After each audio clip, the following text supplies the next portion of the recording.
다음으로 아스마에 대한 연구입니다.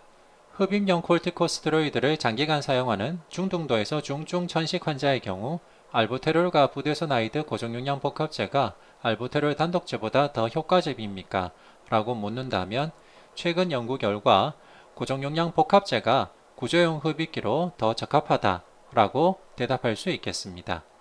과거에는 관행적으로 아스마 환자가 증상이 악화됐을 경우 레스큐 이날로로 벤톨린, 즉 알부테롤 단독제를 많이 사용했었는데요.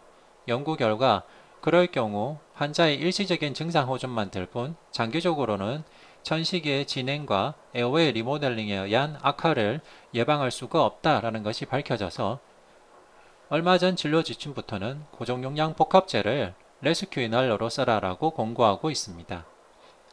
애니잼에 발표된 연구 결과를 보면 컨비네이션 제제가 알부테론 단독제보다 퍼스트 시비 아스마 액세스베이션을 줄이고 부작용은 더 느리지 않는 것으로 나타났습니다. 그 다음 질문도 중등도에서 중증 천식을 앓는 흑인과 라틴계 성인을 대상으로 연구한 결과 사바 흡입기가 필요할 때마다 글루코코이드 흡입제를 추가로 사용하면 일반적인 치료와 비교해서 악화를 줄일 수 있는가에 대한 질문에 대한 답인데요. 결론적으로 천식 완화제로 사용하는 사바를 사용할 때마다 스테로이드 흡입계 퍼프를 추가하는 것이 악화를 더 줄일 수 있는 것으로 나타났습니다. 이런 연구 결과들의 축적됨에 따라서 천식 진료 지침에서는 더 이상 사바 단독제를 레스큐 난료로 권고하지 않고 있고 사바나 라바에다가 글루코코이드를 복합한 복합흡입계를 레스큐 이날로로 권고하고 있습니다. 다음은 가스트로엔테로돌로지에 대한 연구 결과입니다. 위암과 PPI 사용 사이에 연관성이 있는지를 보여주는 연구들이 최근 여러 개 발표되었습니다. 결론적으로는 PPI는 위암 발생 위험을 약간 증가시키는 것과 관련이 있다라는 것이 결론입니다. 이 연구를 보면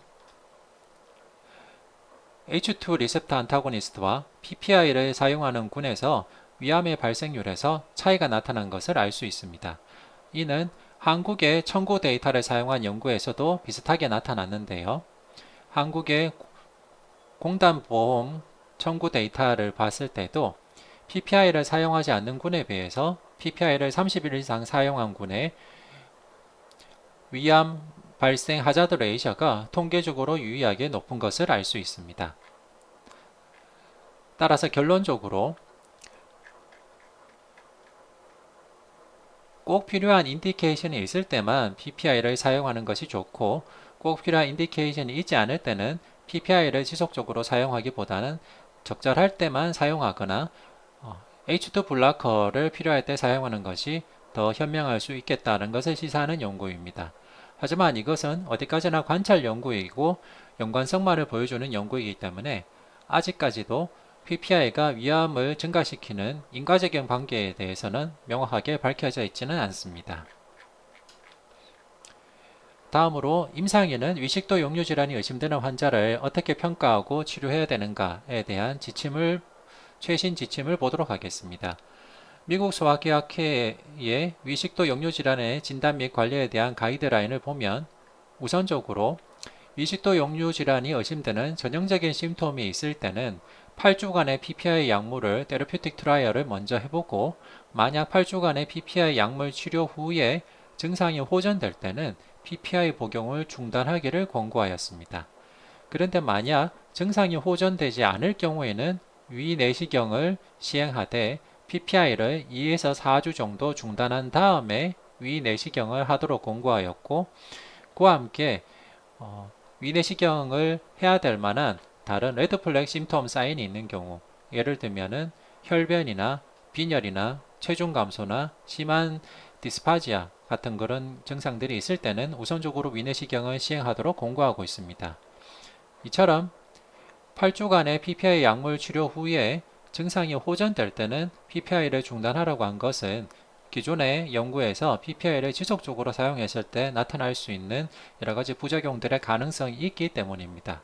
그와 함께 PPI를 사용해도 증상 호전이 되지 않을 때 또는 레드플렉 심톰 사인이 있을 때는 우선적으로 위내시경을 시행하되 PPI를 사용 중이었다면 가능한 PPI를 2에서 4주 정도 중단한 다음에 위내시경을 하는 것을 권고하고, 위내시경 후에 LA 그레이드로 B나 C나 D 정도의 리플럭스 에스파자이티스가 발견이 될 경우, 또는 바렐 에스파거스에서 롱 세그멘트의 바렐 에스파거스가 발견될 경우에는 GERD를 컨펌할 수 있다 라고 하였고요. 또 흥미로운 점은 위내시경을 했는데 노멀 위내시경 소견뿐만 아니라 LA 그레이드 A 정도의 리플럭스 에스파자이티스가 발견된다 하더라도 GERD를 컨펌하지 할 정도까지는 안 된다라는 것도 중요한 주목해서 볼 만한 내용이 되겠습니다. 다음으로 영국 소화기학회에서 발표된 이리터블 바울 신드롬의 진료 지침을 간단히 보도록 하겠습니다.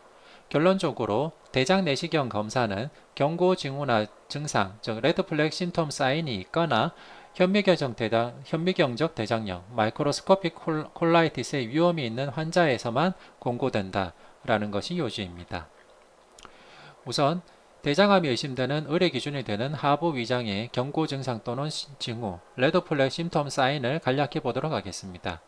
데피니티브하게 리포럴을 해야 되는 레드 플래그 심텀 사인으로는 설명할 수 없는 체중 감소와 복통이 있는 40세 이상의 성인, 그리고 원인 불명의 직장 출혈이 있는 50세 이상의 성인, 60세 이상의 경우에는 철불 결핍성 빈혈이 있거나 배변 습관의 변화가 있을 때, 또는 분별 자멸 검사에서 양성이 있을 때, 이럴 때는 절대적으로 대장 내시경을 위한 의뢰가 필요하겠습니다. 그 다음으로 프라보럴 리퍼럴 크라이테리아로서는 복부 또는 직장 종괴가 있는 모든 연령의 성인이나 직장 출혈 및 다음과 같은 설명할 수 없는 증상이나 소견이 있는 50세 미만의 성인에서 대장 내시경을 고려해야 되는데, 복통이나 배변 습관의 변화, 체중 감소나 철분 결핍성 빈혈이 있을 때가 되겠습니다. 그리고 이리터블 바울 신드롬에서 케어의 중요한 부분은 의사 환자 커뮤니케이션인데, 효과적인 의사 환자 관계를 구축하고 이해를 공유하고 질환의 특성, 진단 또는 증상 관리 옵션에 대한 공감, 지원, 정보 제공이 환자의 관리의 중요함을 시사하였습니다. 그리고 이리터블 바울 신드롬에서 기본적으로 고려해야 되는 검사들은 CBC, CRP, ESR, 그리고 대장균 혈청 검사, 설사를 동반하는 45세 미만의 환자의 경우 피칼 칼프로텍틴을 통해 염증성 장질환을 배제하는 것도 권고하였습니다.